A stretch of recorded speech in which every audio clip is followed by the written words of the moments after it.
Welcome everyone to Just Joshing. Hey, it's been a little while, and well, a lot has happened.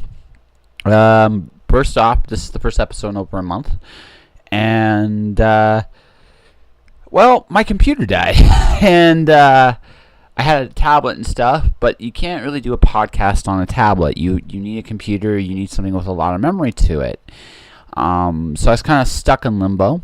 It's also the busy time on my day job, and a few other things happened that really made the month very awkward to get anything done. So this is kind of my first attempt to come back. What I'm doing right now is it forced me to rethink some things, is what it did. It really forced me to rethink how I do this podcast, how I pursue myself. And I think this is the important thing. This is going to be the last podcast, so I'm going to say this now. You go to about the 8-minute mark, my guest, Neil Enock, will be on the show. It's going to be Neil Enock this week. I'll talk about him a little later on, but yeah, if you want to skip about 8 minutes down, it'll be it. But this is the last really long intro. If you want to hear why, keep listening. I've heard some really good criticism from some people I really trust, and also just my dad's been doing radio for over a decade. I mean, I should listen to him about how this stuff's done. And he made some really good suggestions, and a few other people made some really good suggestions. So the format of the show after this episode will change. For starters, it's going to be a shorter intro. This one's going to be a long one, because I feel that this one should be a little different than normal. This is also kind of approaching the end of the year, and it's also kind of an end of a bit of an era for me. This has been a very, very big year for me in a lot of ways, and then I feel like I should, before I go forward, I should take a moment and say thank you. I always say thank you. I think it's important to say thank you, because you never ever know. And to be honest with you, people do things for you more so than they realize. It might not be big things or just maybe little things, but they make a huge difference. And I feel I need to thank a lot of people here for the year I've had. 3 books are coming out next year. The first book has been announced. The Wandering God is coming out from Mirror World Books. It'll be out this September. I had a little incident happen this month. It's going to delay some things. But by and large, September, that book will come out. I have another book I can talk about right now called The Cloud Diver, which is going to be published by me and me alone. It'll be out in the summertime. Probably, I'm going to say May is probably when that book will be out.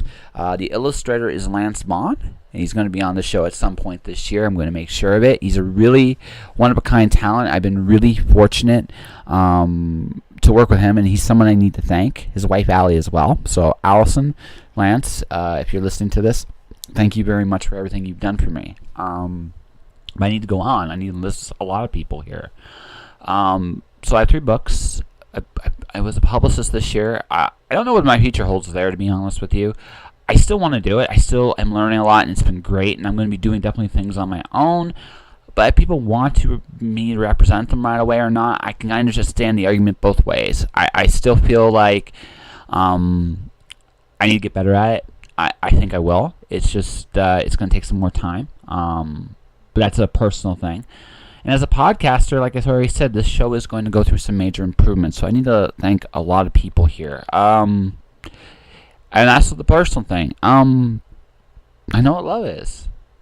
And I mean, falling in love with somebody, and I know what that feels like. I know that experience, and she knows who she is. I won't mention her by name, but I want to thank her here, because I get the feeling she's, I think, going to move on to other things. If she listens to this podcast before she talks to me, that's the feeling I get with her. And it's fine. I got more out of that than I will ever be able to repay. So thank you. So to everybody else, I want to thank every guest I've had on the show this year. I want to thank new friends I've made this year too. So let's start at the beginning here. I want to first thank all my guests. Whether you were Claire Marshall, whether you were Ron Bender, whether you were Terry Moore, which that is to me that's awesome. Whether you were Megan Hutchinson, whether you were Jane Bernard, whether you were Randy McCharles, and many, many more. I want to thank each and every one of you for being on this show. And I want to thank the many people that I made friends with because of this show. Thank you very much. You have all enriched my life. Yeah. You've enriched my life, and I thank you very much.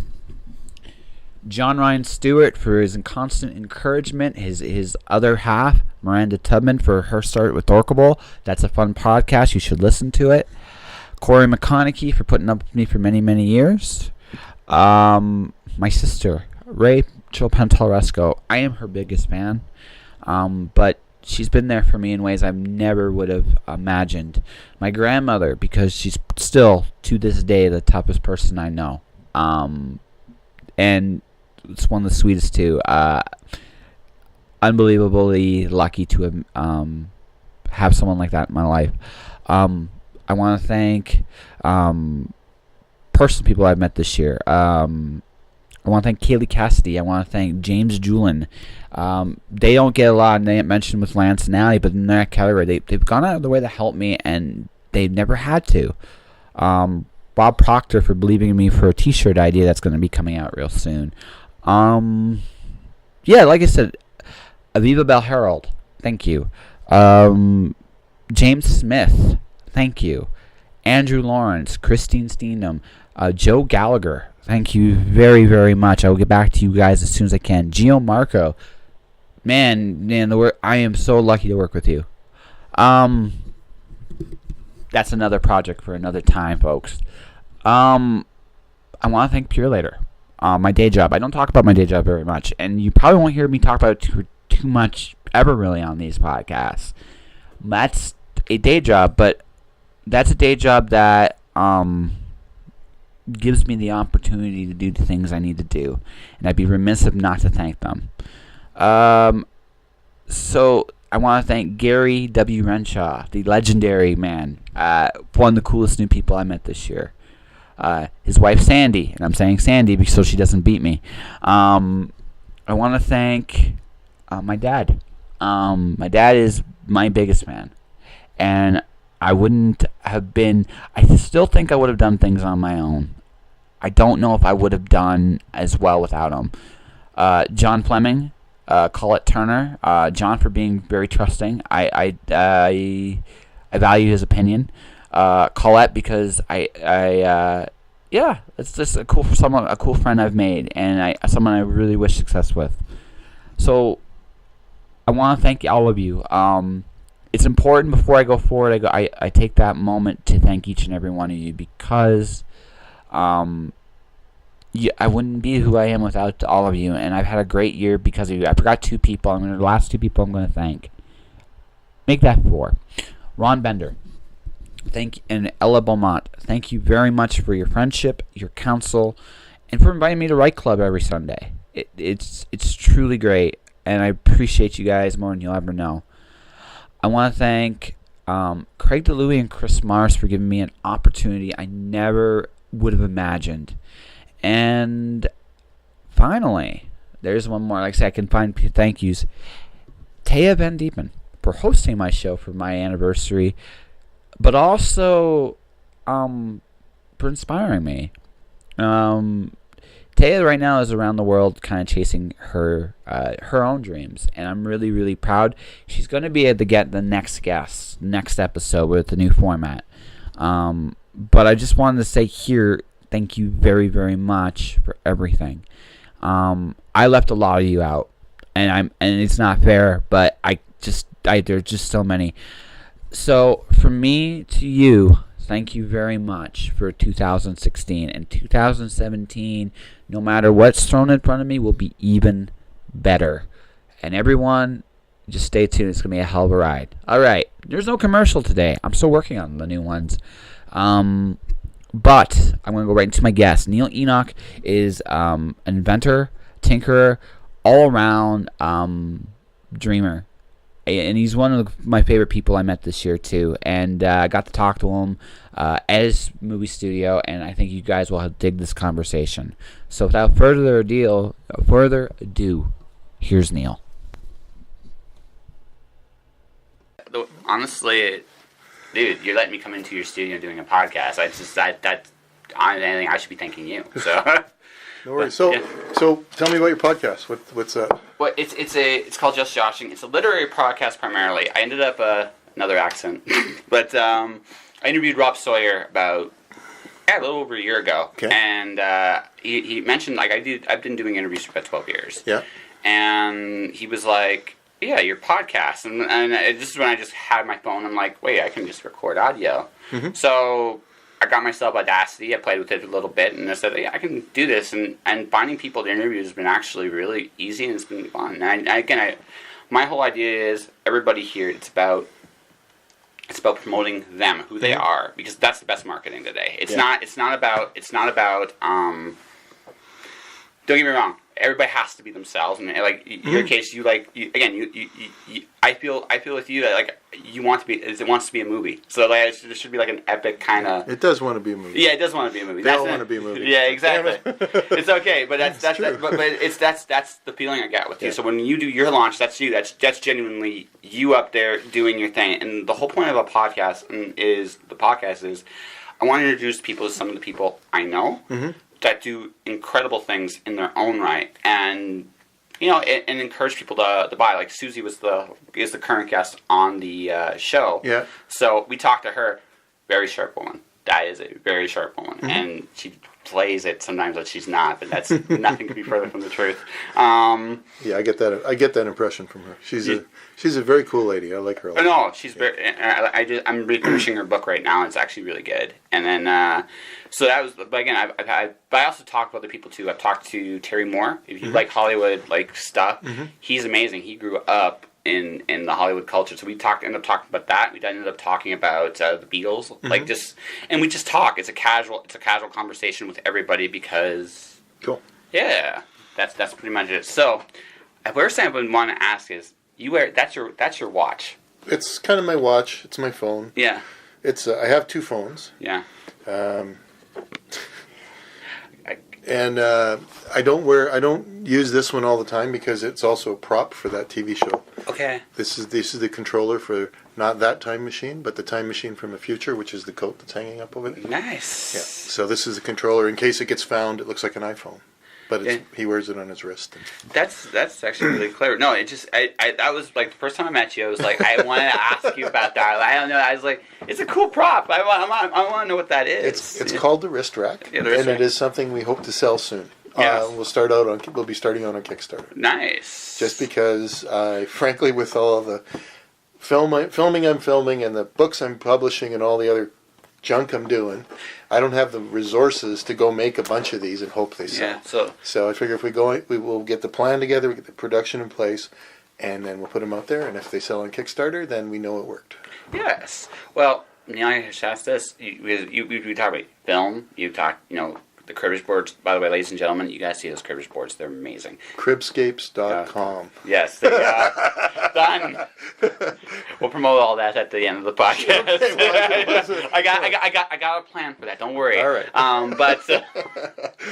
But no, like you tinker. So where did that start? Like what was the first thing you I think if most people look at their lives, they tinker too. Mm-hmm. And life tends to take that out of you, right? Mm-hmm. We all like to try different things, but as you come out of the end of the school system, you're being slotted into your appropriate thing. And I never fit really well in the school system. No. And I don't want to use the phrase bounce from job to job because I didn't get fired. I would get in, I would learn something, and I'd get good at it, and then I'd move on. I'd want more. So my life kind of represented that. I even went back to university, took computer science, did great. I started out with engineering. I realized computer science is probably where I want to go. Got into computer science. Before I finished the degree, I started working in computer science, so I let the degree go. And it just kind of let my life go on. I've worked as an architectural assistant. I got into designing and stuff. I just think that you should try all the things you want to try. You really do only live once. Now, if you can just barely squeak by with one of them as a business as well. Well, Excellent. I tend to. There's a talk I like listening to every so often. It's called "Why You Will Fail to Have a Great Career." It's a great little talk. It's 15 minutes, but one of the things he talks about is everybody has interest, Yes. and everybody should explore said interest, because there's, how do you put this? In this whole world, you have found what you loved. Have you tried anything else?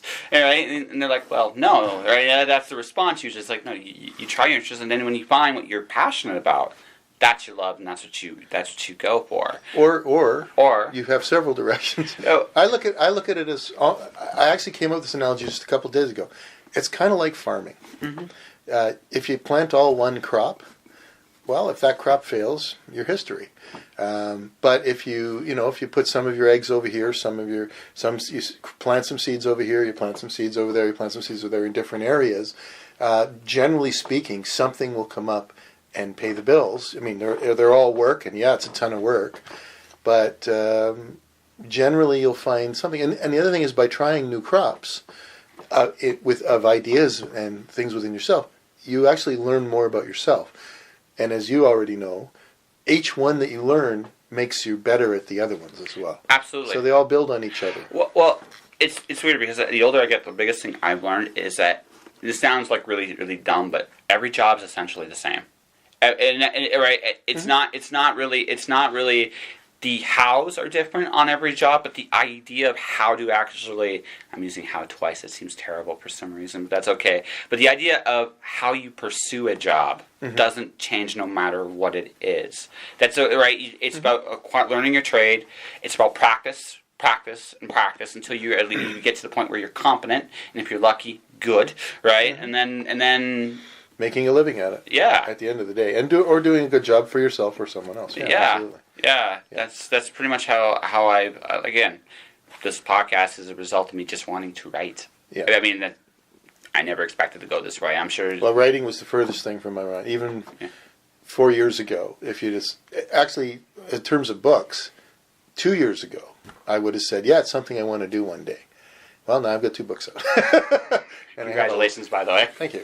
Yes. Can I say, I also got a bestseller. High five. That's right, folks. We high five on the podcast. Deal with it. I played Magic on my podcast too. It's so good. So whatever it happens. So okay, as long as you don't make me disappear, I'm good. I'm good. No, I'm more scared. This is your place. I mean, to be honest with you, but no, it's amazing how things work out. If you had in your perfect universe, obviously, I feel movies would be your perfect universe. But besides that, everything you're doing right now, is there one that you enjoy doing above more, or is it all kind of the same to you? They're all kind of the same thing. Movies is the ultimate goal. And actually, I'm going to take that back. Yeah. Storytelling is my thing. You saw my QR cube trinkets. Yeah, that's amazing. It's a neat way to tell a story if you think about it. When I started working on Helen, I started making cribbage boards because I like the fact that the boards that I make are completely unique. People keep them, and those things pass on, from hopefully to generation to generation, and they are stories unto themselves, each one. And then I got into the podcast, my podcast, and then that led me to the cribbage boards. The cribbage boards and the podcast led me to Hell on Wheels, which led me into the movie business, during which I started giving myself permission to write. And I started out with screenplays, because that's how I see these stories, all of them. And I thought, this is great. Then I researched that. That was my latest thing. So I got into screenplays, and I took some courses. I met some people from Hollywood. And at the end of the day, found out that 1 in 50,000 screenplays that's unsolicited actually gets read. Yes. And I thought, okay, well, my stories need to be shared. I want to share them. The best way I could think of doing that was in books. So with the business experience, I thought, oh, yeah, I'll be able to sell books, no problem. As it turns out, it is a little helpful to have some business experience if you want to be indie. It's the perfect thing. But the most gratifying thing is that people like the story, the stories, and that kind of paves the way. So if the stories are well enough accepted and the books do well, at that point you have the one thing that Hollywood insists on these days, and that's prior art. Yes. Do people like your story? Yes. Then maybe we can consider making a movie of it. Hopefully it gets big enough they come to you. But even if not, you can say, look, I've got this great story. Yeah, well, who have you shared it? And I said, yeah, I've sold X thousand books or X whatever, million books, hopefully. Doesn't matter. It's like, yes, it's been shared and people love it. There are reviews that say people love it. They're coming in from all over the place. It starts to build a consensus that, yeah, maybe this guy is a storyteller. Yes. So, there's nothing wrong with that. Actually, it's the one genre I have not tried actually writing in is actually screenplay. I've done comics, I've done prose, I've done poetry, which is, again, strange in and of itself. And just, again, everybody's journey is a little different. But, so is screenplays, in comparison to prose, biggest thing I had a hard time wrapping my head with screenplay is the whole idea of motion. Was that an easy thing for you to grasp? Well, screenplay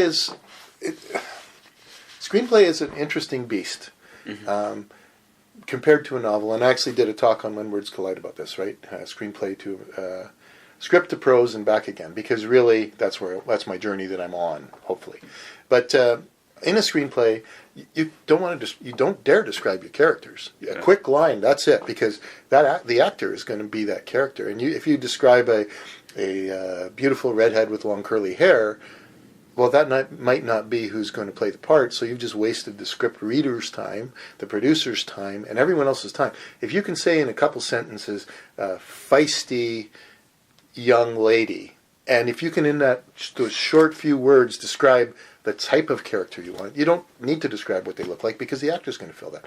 And the same in the settings. If you say it was a dark, foggy night along the wharf, right away, that's good. That's great. But if you say, and the spires of New York shone in the distance, unless your story is set in New York, you do not want to put that in your screenplay. Why? That's locations department. That's their job. And everything, set decoration, even the lighting. You don't want to describe any of that. And yet in a book, you need to. You must set the story. So am I going to do this, or am I going to give my reader the tools to do this? And I got to say this because this is hilarious. Both my books, on the first edit, people would come back and say, yeah, your character descriptions are a little light. Well, yeah, I'm coming from a screenplay. I'm not supposed to have character descriptions. So I thought, you know what, I'm really going to work on this. So the first one I worked on, and I'm told I did all right. And the second one, I had one person say that. And I said, I'm going to look at that again. And I did another pass. And I didn't change too much. I added a bit, not too much. And so then during the preliminary reviews of the alpha and beta readers, I got back, this is great. I got two comments. One from people that like really old school literature is like, well, I'd really like a little more character description. They still wanted more. But what I found from the bulk of the audience, and definitely the younger audience, was that I really like that you don't go nuts on the character descriptions because I can fill this in with people I know. And it was neat. It was like, okay, there's this dichotomy of response. Absolutely. No, well, the whole thing is, like, books, like, the thing about books is they're an experience. Like, exactly, unto themselves. So what you want to do is you want to encourage the reader to build their own universe. Absolutely. Yeah. Whereas with film, you have a director, you have a producer, you have actors. But I got to tell you this one thing, just to finish off the character thing. One of I got a few 5-star reviews on mine. Thank you out there from people on Reader's Favorite. And one of the lines, and I'm going to misquote it, but she said, your character the way you develop your characters reminds me of the way J.K. Rowling develops her characters in her human characters in the Harry Potter series. I said, okay, I'm good with that. She's got like the coolest Hollywood story of all time too. That one, I don't know if you know. Like, was she? They were originally the original plan from. I just know people that had contact in Hollywood. I used to work with them, and they told me the original plan for the Harry Potter series was to put the first 3 books together. Yes. Right? Yeah. And then what happened was she exploded in book 3 to such a point that her agent just gave Warner a number. Warner was like, well, we've never bought, and then they just shook their heads. No, this is for your rights to film this. Because she didn't need them anymore. She sold that many books. Yeah. And it was like, they had no choice. And then they had to keep it pretty much to her vision. Yeah. So my hope for you, actually, is not only do you succeed and you sell zillions upon zillions of books, but yet you can keep your vision as true as you can to the screen. And that is a huge challenge in Hollywood. And if anyone has written a screenplay, they know that. And one of the guy I would like to tend to model my approach to that would be James Cameron with Terminator. because he had this wonderful script for Terminator, and he was shopping it, and he was living out of his car, I believe, at the time. That's the way it goes. And he finally found someone that wanted to make it, and they said, how much? And he went, this is not the beginning of his journey, it was at the beginning of the important part of his journey. He'd been trying for a while. And the story goes that he said, well, you can have the script for free, as long as I get to direct. And the rest, as they say, is history. Now, it's a different world now. So I'm pretty aware that it is a different world. So the odds of that happening are really slim. Now, with Doc Christmas, it's a lower budget movie. It could be made for, I don't know, could be made for, let's just say it could be made for, you could probably make it, you could make an awesome movie for $20 million. And that's with around the world stuff, which is pretty good. I know some excellent movies that have been made for 5 or 6. Yeah. But I would want to direct Doc Christmas, definitely. Because of some of the visions I have of the micro world and the big world, and just the way it's come together. We've already started building cameras to shoot it and everything. So I really would like to do a James Cameron deal for Doc Christmas. Something like Mayan, the minimum that will cost to make is $200 million. Like, it's a massive, it's more epic than Star Wars in terms of its scope. It covers 6,000 years of history. Atlantis is 6 kilometers across. This is not a small thing, even in CGI. It's a series of worlds. And they're all here, they're all now, but they're not worlds that we can just go get and use as a set. So it's a big movie. When Simon was editing it, he says, you got 20 main characters in here. And I said, yes, I do. And he said, okay, well, leave it with me. And he came back after the edit and he says, dang, I can't get rid of anyone. I can't even suggest that you get rid of any one of them. They're all important to the story. So it's a big budget, ensemble cast film, or will be when it's made. And it needs to be. Why? It's the Empire Strikes Back of Star Wars. It's the middle version that sets the stage for the whole series. So it's a big movie. If it ever gets made, they're never going to let me direct it no matter what. Fair enough. And I wouldn't either. I mean, I really wouldn't. But if I was able to get co-director with someone like Cameron or Spielberg, then I'd be fine with that. I think you'd be happy if you got to do a script credit on that, because that would be huge. That would be wonderful. Yeah, and a producer. Anything in there would be good. I mean, I would love the story to get made. And as a side note, and I'm going to just throw a little spoiler here, Spielberg is actually a character. Nice. In the book. So you've got. Have you read that? No. Yeah. I'm okay. This is the thing. I'm catching up on everybody I read. Okay, so you're a ways away from it. Yeah, it will be read. I swear. But by the time this airs, it will be read. See, this is the thing. Like, for me personally, I got rid of most of my mainstream books because doing this podcast, I met you. I've met Adam. I've met Michael Plested, Susie Vidori. I have all your books now. So I'm going, I gotta read this one. I've only it's funny because the way Calgary works in terms of the indie author scene, I have probably more indie books now than I do mainstream books now. Just based on just how. What the environment you're in. Yeah, more than anything. Yeah. Yeah, so I actually got rid of a lot of the more mainstream stuff. So I was like, because also just the thought of just getting rid of any of my books at this point, I think all of you would just take turns beating me. And I just don't want Oh, no. Yeah. We have other ways. Yeah. It's like, we'll make you pay in some way. So, no, so, like I said, right at this minute, I'm reading Susie Vidori's The Fountain, which is where I'm at now. My daughter's reading that right now. It's really good. Yeah. It's really, really good. I've read this year, just from my friends, I've read Adam's Wizard Killer, which is really, really good. I've read. It's in that pile right there. Yes. I've got most of Adam's books here. I actually have to say I haven't read any of his yet.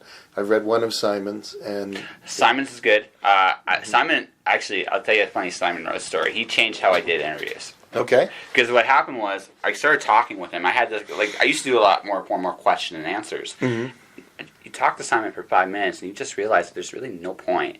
You just realize that after about 5 minutes, he is a world unto himself, and the best way to highlight Simon is to let Simon be Simon. And I've applied that to everybody I've interviewed since. Steering is good. Yes. A little steering. A little. Well, Simon is great. Simon is, and I got to say, and while we're talking about Simon, Let me throw a few props out there. Mm-hmm. Simon edited this Mayan.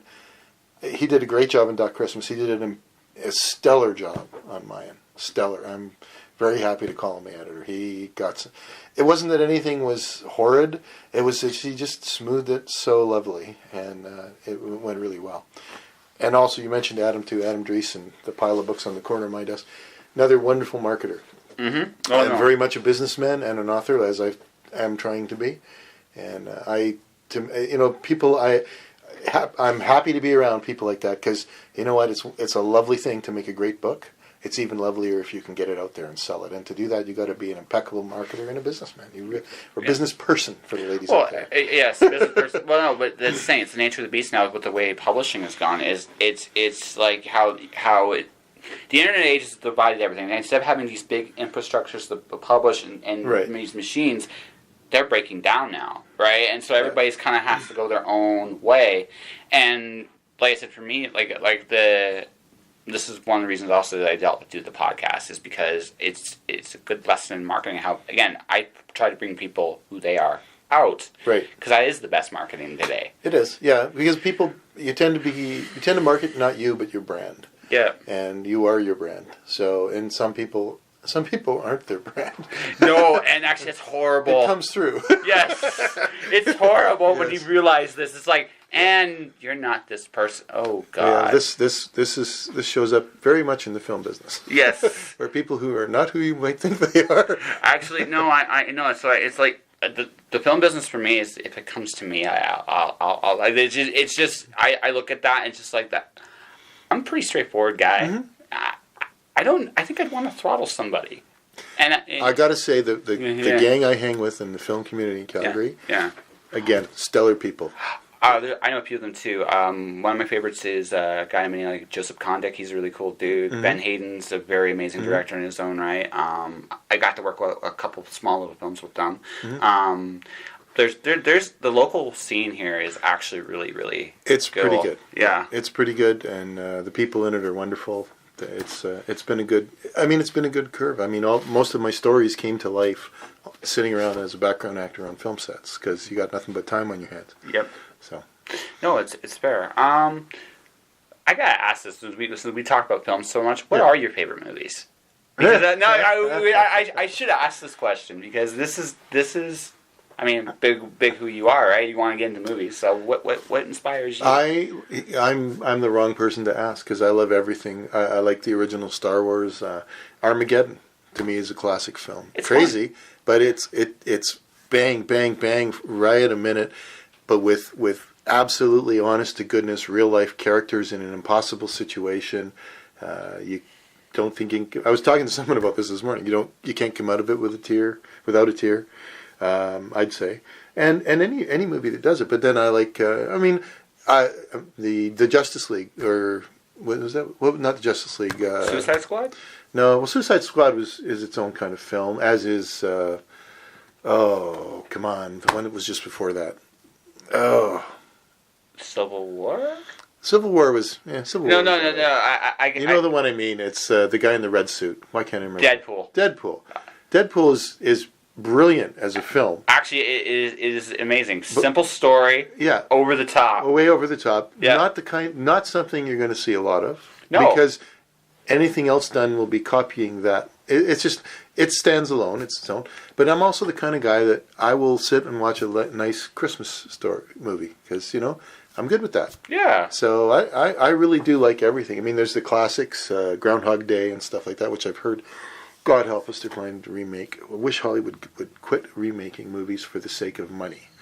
I really do. It's a creative black hole. Is what they've sucked themselves into. Well, it's just bottom line. It's being run by the accountants now, and they don't look at it. Is this a great movie? They look at it. How much money can we make with the least amount of investment?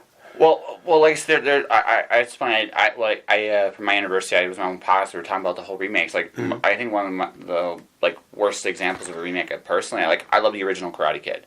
I hate the new Karate Kid. Exactly. Yeah, I hate it. I agree with you that. Yeah, I hate it. The original had a certain heart and charm, and I actually don't disagree with the casting choices of the new one. I just thought you didn't bring anything new to the table. Exactly. Or you tell, or like, please, never again do I want to see another Spider-Man origin story. How many have we had? 3, 4? I'm tired of it. It's going to happen like, one more time.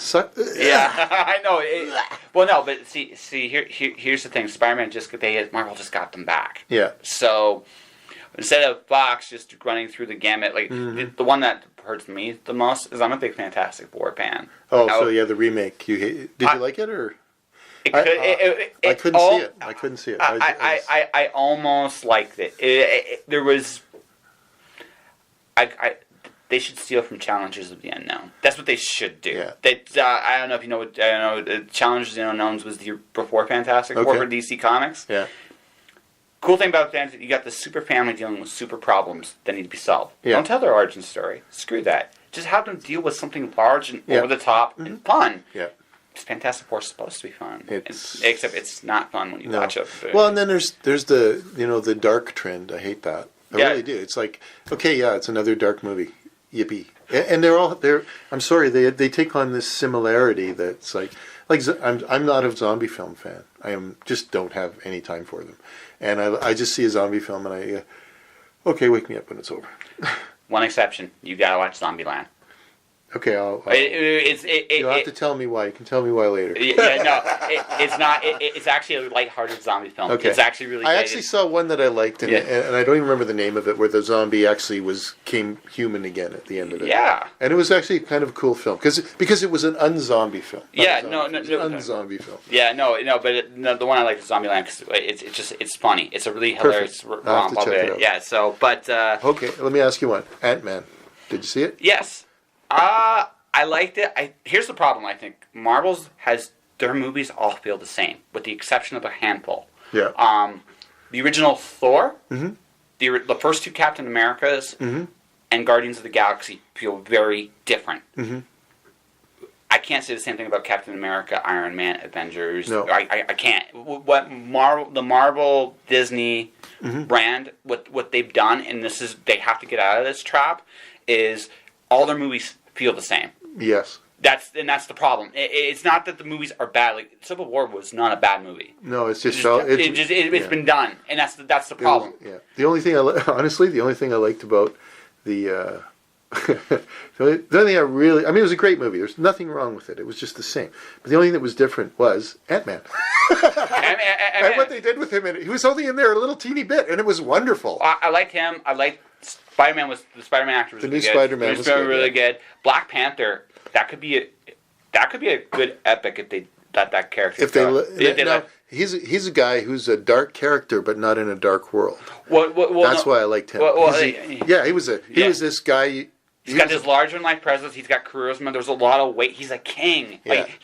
He is literally what every leader should be, is the protector of his realm. Absolutely. Right? Yeah. And that's what makes him... And yet he was willing to do anything to protect it, which made him a dark character. Yes. But the world he was in was Marvel's universe, and he seemed too dark for that world, and that was good, because he was out of his element. Exactly. It was great. It was really well done, that. Yeah, that's the thing. Marvel's got some potential, but at this point, I don't want to... That's why I didn't like Avengers 2. I didn't feel like the characters were in any real danger. And that's too bad, because Ultron should be this really evil, badass villain. Yeah. I didn't feel that at all. And 2, it's just... The tone's the same. Yeah. They got it. They have to shake up their tone, because I'm not saying go darker, because that's the temptation, but they have to change up the formula a little bit. I'd say they got to keep it interesting, and if we're all thinking that it's the same, then they're not keeping it interesting. No, that's pretty much where they're at, right? Yeah. So I'll see Guardians when it comes in next year. Guardians should. They did great with Guardians. They did a wonderful job of it. That's Star. I almost want to say Star Wars like, but doesn't do it justice. It was just a really entertaining old school. It was hilarious, old school, entertaining. The thing that killed it was the soundtrack. Yeah, the secret character of the movie. Yeah. Oh my God, the soundtrack was wonderful. Brilliant strategy, brilliant, and they pulled it off perfectly. Now the problem is, what will they do for the second one? Will they do the same thing and hope the soundtrack will carry it? I hope not. It shouldn't be the beautiful thing about that franchise, though, is they can go anywhere with that. They have so many little stories they could do, dark ones, not so, lighthearted ones, and they can go, and that one actually has the most elasticity of all their franchises. Okay, so I'm going to use that to segue. Yeah. So when you do get around to my book, Mayan, Atlantis Returns, Yes. remember that sentence at the end of it. Where is he going to go with the sequel? Yes. I can go more ways than Guardians of the Galaxy can. Yeah, because no, that's cool. Oh yeah, it's no. and actually I have a secret evil plan on how that might Secret evil plan. How that might transpire. So is there gonna be like on a blackboard with all these secret like words and it's like this is my code. You can crack my code. You know where I'm going. No, it's we might try something that, as far as I know, has not been tried in literary. Really? Ever in literary circles before. Oh. So I'm really intrigued. When I first, like, my actual impression when I looked at the Mayan, it reminded me of the old school epic science fiction books. Like, I'm talking Lensman, E. Doc Smith, little Edgar Rice Burroughs, a little bit of Heinlein, touch of Heinlein in there. There's definitely a touch. I'm a fan. There's a touch of Heinlein. Old school or new school Heinlein? Because Old school. Yeah. Old school. Yeah. No, it's a different story. I mean, all my stories are. Let's just say I will never make Ghostbusters with girls. All right, lovely idea, blah blah blah blah. It's Ghostbusters with girls. That was the plot of the movie. Yeah. And hey, good for you, Hollywood. You made another movie, and some people made some money, but not something I ever want to be associated with. So all my stories, I've got basically 9 full storylines. They're all completely unique, and there's shades of everything in them. Of course, I'm a writer. I read and I watch, but they're unique stories. We're talking about worlds. I went to a screenwriting seminar with a gal called Pilar Alessandra, and she has a podcast called On the Page. And if you're into screenwriting, you actually say you haven't done that yet? This is something I have not tried yet. Listen to her podcast. Okay. She's out of LA. She's a script consultant. She's worked for everybody, all the big firms as a reader. And she has guests that are actors, novelists, entertainment lawyers, big stars, big producers, everybody. She interviews everybody, an hour a week. It's incredible. And so I went to a class of hers in Manitoba. I flew out and she was giving a small little seminar. I think there was 8 of us there. And I had her go through my first screenplay, which is not one of the ones I've made into a book yet. And so she looked at me. We each analyzed a couple pages from each other's screenplay, and then at the break, she pulls me aside and she says, "So, tell me the whole theme of your story." I got some of it from the first pages, and so I told her what it was, and she said, "Well, I'm going to say something I haven't said in about maybe 20 years. This is a new science fiction story." And I said, "Yeah." I said, "Is that good?" And she said, "Only in sci-fi." No, it's true. For Hollywood. Now we're talking about movies, not books. But to me, that's the thing. It's a new story. I don't want to make the same story. I want to make a new story. And I know there's only 7 stories and they've all been told. But I hope that people find a new story in my stories. Well, that's the whole I guess this would be the one thing. Like I look at we talk about how movies are being remade and stuff like that. You need new stuff coming in all the time because it's the only way the industry grows. Mm-hmm. What's going to happen with Hollywood if they're not careful? This is from a creative standpoint, they're already kind of morally bankrupt, and then maybe moral is the wrong word, but they're bankrupt creatively. And what's going to eventually happen is people that do have any creativity at all, they're going to fragment and go their own ways. It's good. They're trying to. Yeah, and the platforms there now where you can do that. A little bit more. There's I'm of different beliefs on how successful that is, and with some of the stuff that's coming out, like over the top programming, which is a wonderful concept with absolutely no hope in hell of ever succeeding. I went to the Banff Media Festival and listened to some of that stuff. It's like, you guys. Anyway, I won't get into that. But anyway, they're like, oh yeah, it'll be the new great thing, and it's like not a single idea you're putting out there is new. No. But one of the things that's happening is the world's kind of going, or has been kind of going, oh, everybody's going to go Netflix. Let's go to the Netflix model. Yeah, guess what, guys? That's not a good model to follow. For the consumer, wonderful model. Perfect model. Yeah. There is not a single TV show, even something with a 10-year run on Netflix, that has earned enough money from that to produce a single episode of a show. Netflix is a great model for the viewer. For the producer of original content, it's suicide. There's your Suicide Squad. Absolutely. Yeah, I'm going to bank on Netflix. Yeah, don't do that. And plus, if their model worked, they'd be making money. They're losing it hand over fist. So this will be a pivotal year because they're making more new stuff than ever before. And some of their new stuff is great. But that puts them at the same level as every other network. Absolutely. So they're just yet another network, which is fine. But are they going to take over the world? No. Proof is it Show Me or Crave, one of those two, shutting down already? I think it's Crave. The model doesn't work. No. Although in Show Me's case, I think what happened there is they don't have any content that's new, and so they don't offer anything that's different than Netflix. So why would I go to Show Me if I have Netflix already? I think what you'll see is, and the other thing to do with that too is that we're all hearing that how wonderful Netflix is. Who are we hearing that from? Well, from the internet.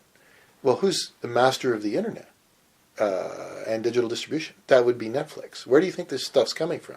Netflix. And if Netflix is and their proponents, it's a good idea. It's great for the consumer.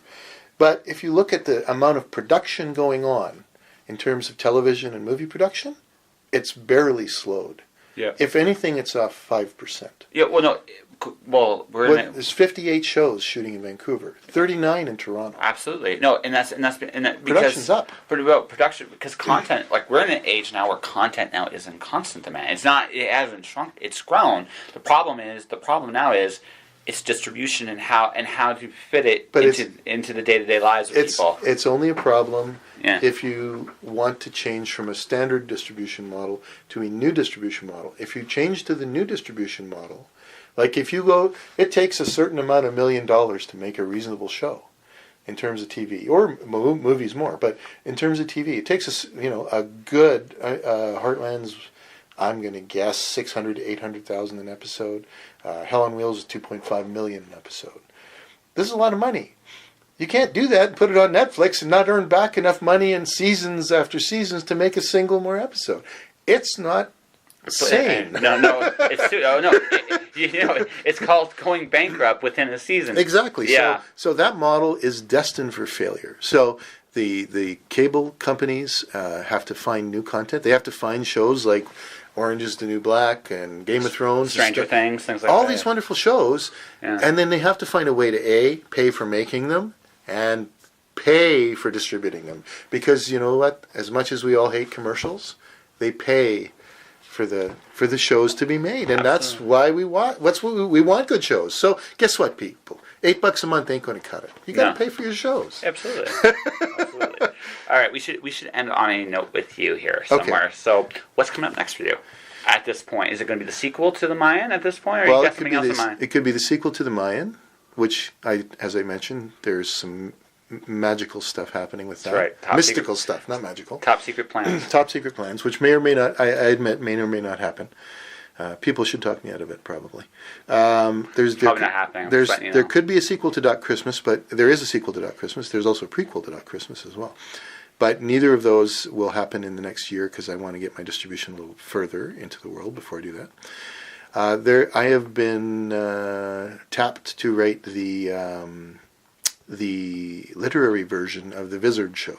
Nice. Olga Sims. It's an art, dance, music extravaganza that premiered this fall, and it's running again in January, and that one's going to play in Russia and Hong Kong and everywhere, so they want a book to go with it. And they've got a wonderful story. So the show takes place in a particular time slot, but we're writing the story that covers the whole thing from long before and after. So they've asked me to give them a hand with that, so I'll probably give them a hand with that.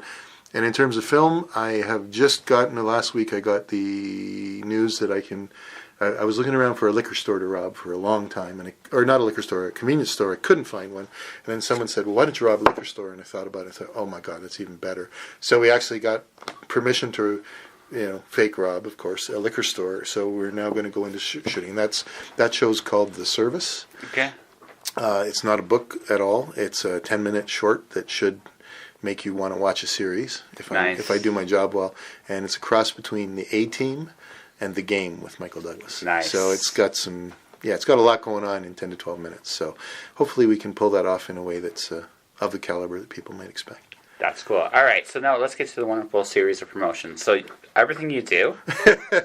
Well, so how you want to start this? First off, honestly, if you go to itinker.com, yep, it links to everything. Okay. or neilenock.com. Yeah. So iTinker is without an E, so it's itinkr.com. And Neil Enoch. And one last thing. Yeah. Twitter and or Instagram. Both, and Neil Enoch. Okay. Yep. Very well. And that's it. Real easy. I don't have any pen names. I just use my own. It's the best. It's the best. I got a fun story for you at the end of this. I'll talk about just when I was in Phoenix. But anyways. And that was Neil Enoch. I wish Neil nothing but continued success. I'm going to definitely check out the premiere of this 10-minute short when it's out. Actually, the literal adaptation sounds really intriguing. I'm hoping to actually get a read of it sometime this year. Follow him at itinker.com. And that will do it. This is kind of the last hurrah of the old guard. I'm going to be the next episode is going to be a lot different. There's no theme music, as you can tell right now. There's still going to be Josh Shush. I mean, I am going to end it with Josh Shush. So rest at ease at Rob Dowsett. I promise that some things won't change, but some things need to. So I'm going to do that. So I hope the rest of the holidays go well for you guys. Have a good one. I'll talk to you soon. All right? All right. Josh. Shush.